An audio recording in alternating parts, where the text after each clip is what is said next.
मिलने के लिए बुलाया था ना, तो अब तुम जगह दो। तुम्हें क्या लगता है मैं तुम्हें फिर से अपने कमरे में आने दूंगी? तो और मैं कहाँ जाऊंगा? मुझे नहीं पता। अनन्या ने दरवाजा बंद किया और दूसरी तरफ से चिल्लाते हुए बोली, नौकरों की जगह मालिकों के कमरों में नहीं, घर के स्टोर रूम में होती है। यह सुनते ही अभिनव को बुरा लगा, पर वो कर भी क्या सकता था।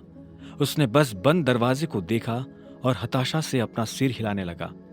उसे पता था कि उसे बाकी कमरों में भी कोई जगह नहीं मिलने वाली है, इसलिए जहां इस घर के नौकर सोया करते थे, अभिनव वहां चला गया। वहां उसे किस्मत से एक बिस्तर खाली मिला और अभिनव उस पर जाकर सो गया। अभिनव को कब नींद लगी और कब सुबह हो गई उसे पता ही नहीं चला। वो जल्द से जल्द तैयार हुआ और एके प्राइवेट लिमिटेड पहुंच गया। जैसे ही वो कैब से बाहर निकला तो सबसे पहले उसकी नजर सनी पर पड़ी।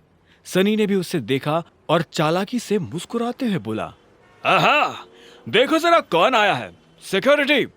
वो अभिनव को अंदर नहीं आने देना चाहता था। सनी की एक आवाज पर सिक्योरिटी वाले वहां आकर खड़े हो गए। वो अकरम को फोन मिलाने वाला था, पर इससे पहले कि वो अकरम को फोन मिला पाता, इतने में एक सुंदर सी लड़की काली स्कर्ट और सफेद शर्ट में उसकी तरफ चली आ रही थी। उसने आते ही सिक्योरिटी वालों से कहा, तुम लोग जा सकते हो, ये मेरे साथ है।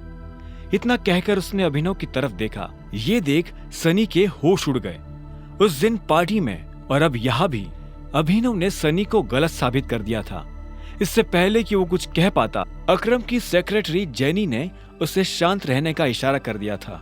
अभिनव को सनी के चेहरे पर छाया मातम देखकर काफी खुशी हो रही थी। वो मुस्कुराया और जेनी के साथ निकल गया।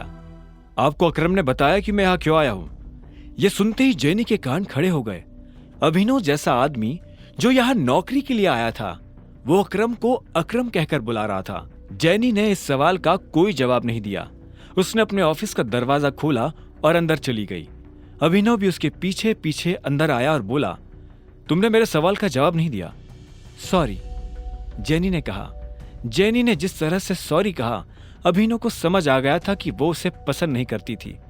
जेनी ने इतने में अपनी टेबल पर रखा एक पेपर उठाया और अभिनव की तरफ बढ़ा दिया। अभिनव ने पेपर लिया और उसे पढ़ने लगा। उस पेपर पर उन नौकरियों के नाम लिखे थे जो अभिनव कर सकता था। उसने लिस्ट पर अपना ध्यान लगाया और देखा कि उसमें कुछ नौकरियों के ऊपर स्टार बना हुआ था। उसने जेनी को देखा और बोला, ये यहाँ स्टार क्यों बना? ये स्टार इसलिए बना है क्योंकि इन पोजीशंस पर हमारे पास ऑलरेडी कोई ना कोई काम कर रहा है और हम इन पर नई भर्ती नहीं ले रहे हैं। तुम चाय लेना पसंद करोगे या कॉफी? मैं मैनेजर बनना पसंद करूंगा। अभिनव ने भी उसके सवाल का जवाब ना देते हुए कहा। ऐसे में जेनी बोली, लेकिन मैनेजर की पोजीशन पर पहले से स्टार बना हुआ है। आप पता है मुझे। तो जिस पोजीशन पर पहले से कोई बैठा हुआ है उस पर तुम कैसे बैठ सकते हो? तुम क्या उस एम्प्लॉय को कंपनी से बाहर करवाना चाहते हो? मैंने तो ऐसा नहीं कहा। मैं बस इतना जानता हूं कि लिस्ट मुझे तुम्हें नहीं दी थी।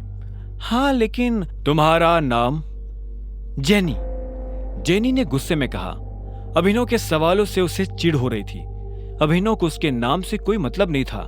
उसने आखिर में कहा, देखो जेनी, इसमें मेरी कोई गलती नहीं है। तुमने मुझे लिस्ट लाकर दी, मैंने उसमें से अपनी पसंद की पोस्ट चुन ली। अब आगे क्या करना है वो तुम देखो। ठीक है मिस्टर अभिनव, तो अब मुझे तुम्हारे बारे में कुछ जानकारियों की जरूरत पड़ने वाली है और तुम्हारा ऑफिस कल से शुरू हो जाएगा, जेनी ने कहा। अभिनव ने हाँ में सिर हिलाया और वहां से निकल गया। सनी को अभी भी समझ नहीं आ रहा था कि आखिर अभिनव वहां क्या लेने आया था। उधर अभिनव को लगा कि अब कल से नौकरी पर जाने के लिए उसे नए कपड़ों की जरूरत पड़ने वाली है। कपड़ों के साथ साथ उसे अपना फोन भी बदलने की जरूरत थी।